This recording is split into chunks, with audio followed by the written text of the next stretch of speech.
Ouvrez la porte. Nous voulons juste sortir pour acheter à manger et à boire. On est à Guantanamo ou quoi? Derrière les barbelés du centre de détention de l'île de Samos, Omer, Walid et 700 autres. Ils n'ont pas la moindre information sur leur avenir et se sentent traités comme des criminels. Pourquoi est-on enfermé ici? C'est ça l'Europe? Où sont les droits de l'homme? Pourquoi nous retiennent-ils ici alors que d'autres peuvent passer?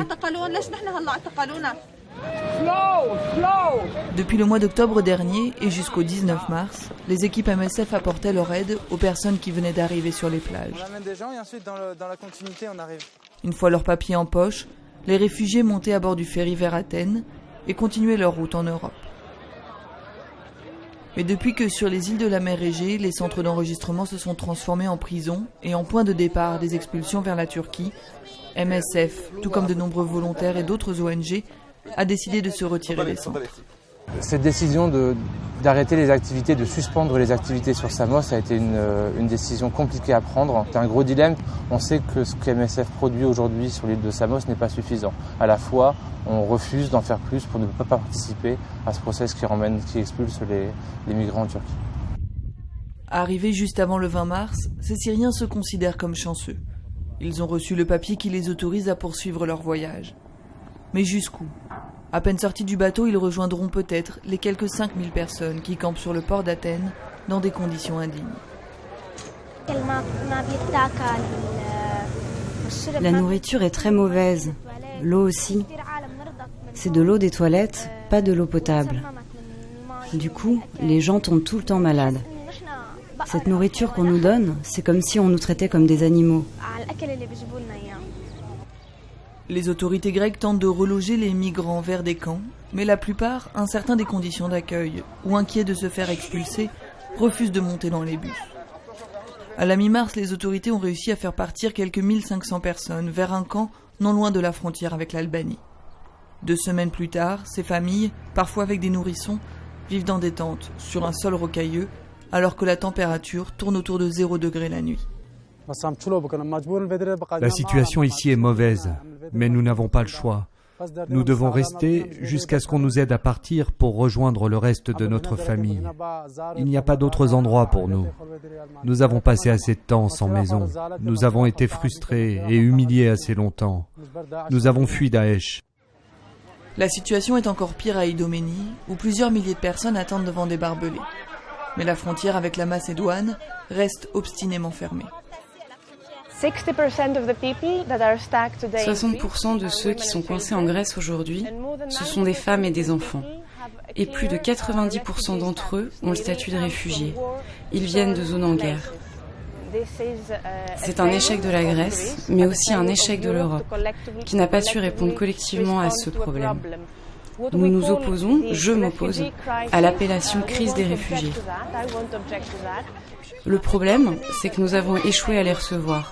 Le problème, c'est que nous voulons rendre leur vie le plus difficile possible. À l'heure actuelle, plus de 50 000 réfugiés sont coincés en Grèce. La seule alternative, pour le moment, est de déposer une demande d'asile dans le pays, tout en sachant qu'il n'est pas capable de traiter toutes ces demandes, ni d'accueillir correctement ces personnes.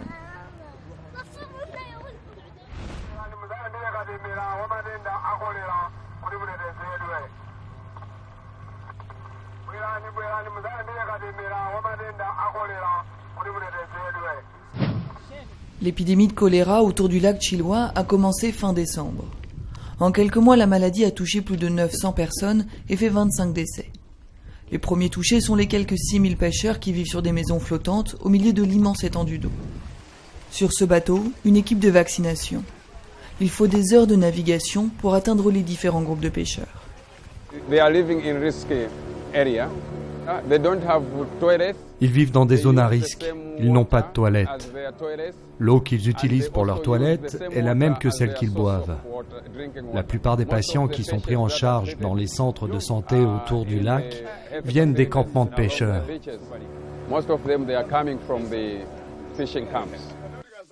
Comme les pêcheurs sont perpétuellement en mouvement, MSF a choisi d'adopter une nouvelle stratégie. Ils reçoivent la première dose du vaccin lors de la distribution et prennent la deuxième eux-mêmes 2 semaines plus tard. Les populations qui habitent autour du lac, elles aussi susceptibles d'être infectées, ont reçu le vaccin en même temps. Au total, les équipes ont donc vacciné 80 000 personnes. Avec les vaccins, MSF a aussi distribué des filtres à eau individuels. Ils permettent aux pêcheurs d'avoir accès à de l'eau potable et les protègent du choléra.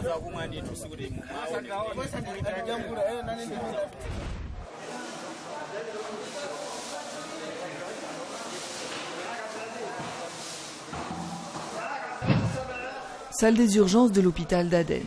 En juillet dernier, alors que la ville était le théâtre de violents combats entre les Houthis et la coalition menée par l'Arabie Saoudite, l'hôpital se trouvait à quelques centaines de mètres de la ligne de front.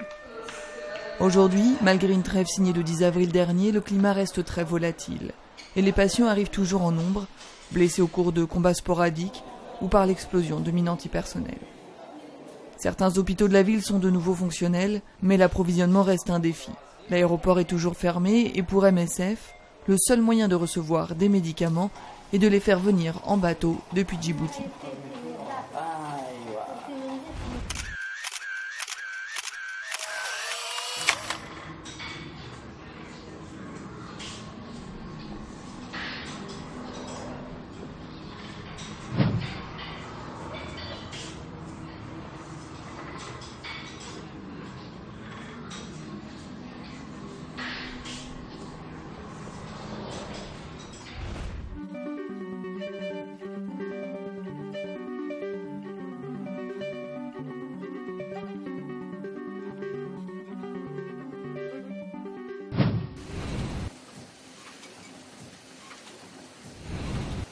Depuis quelques années, le monde est décrit comme étant de plus en plus hostile aux humanitaires. Enlèvements, violences, assassinats, les risques ne cesseraient d'augmenter. Plusieurs études ont tenté de quantifier ce phénomène sur différentes périodes et avec différentes méthodes. Toutes ces enquêtes parviennent à la même conclusion, les humanitaires seraient bel et bien la cible d'attaques de plus en plus fréquentes. Mais plusieurs biais faussent ces conclusions, et notamment l'utilisation de données en valeur absolue.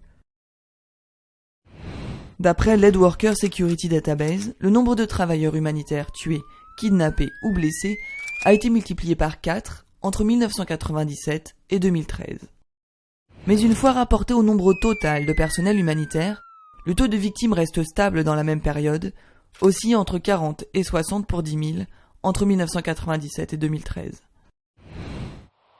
A priori, pas d'augmentation du danger donc pour les travailleurs humanitaires. Depuis toujours, le danger se concentre dans certaines zones, région des Grands Lacs et Corne de l'Afrique entre 1985 et 1998. Somalie, Afghanistan, Syrie ou encore les 2 Soudans aujourd'hui. Même là, il est difficile de généraliser.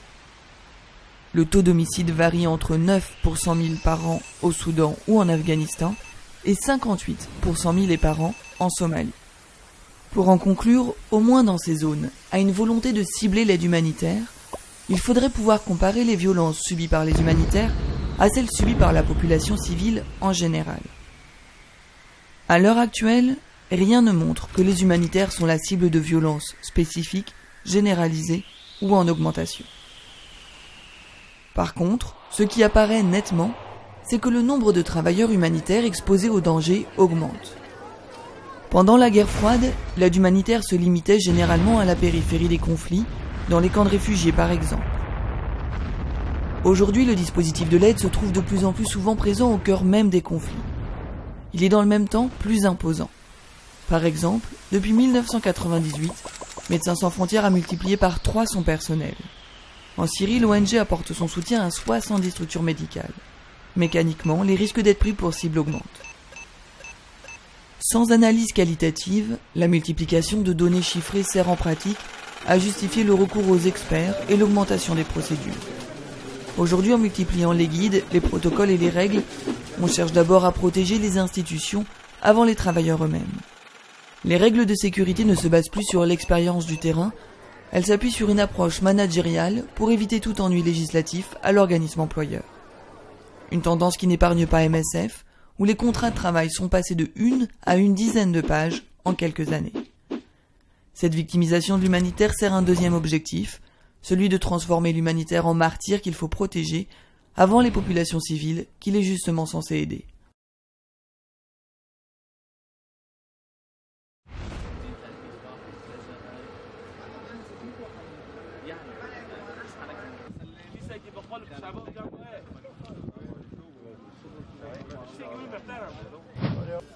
Tous les migrants à peu près, ils ont quitté leur pays à cause de la guerre. Et moi personnellement, même si je suis arrivé avec un visa et j'ai pas fait le parcours, j'ai vécu la même situation. C'était très facile de les comprendre, de comprendre pourquoi ils sont tristes, pourquoi ils sont fâchés, pourquoi ils sont venus ici. Ça a aidé beaucoup les migrants d'avoir confiance en nous, à MSF. C'est pas seulement les gens qui viennent pour la consultation. C'était des gens qui cherchaient d'être rassurés.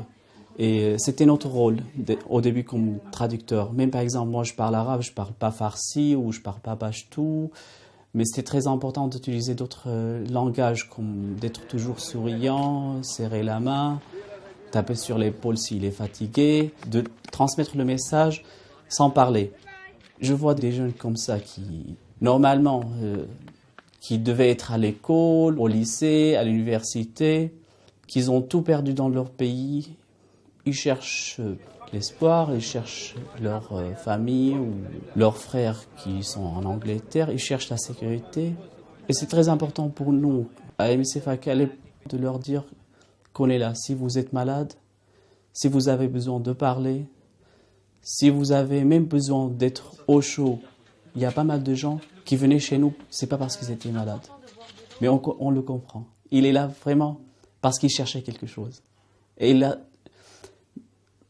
je suis très très content qu'il le trouvait chez nous. Je ne crois pas que je vais oublier ça. Je ne vais jamais oublier qu'il y a des gens qui souffrent vraiment. Ce soir, je vais rentrer chez ma famille. Je serai chez moi. Je vais prendre ma douche. Je serai dans mon lit. Avant, c'était normal. Mais maintenant, c'est complètement différent.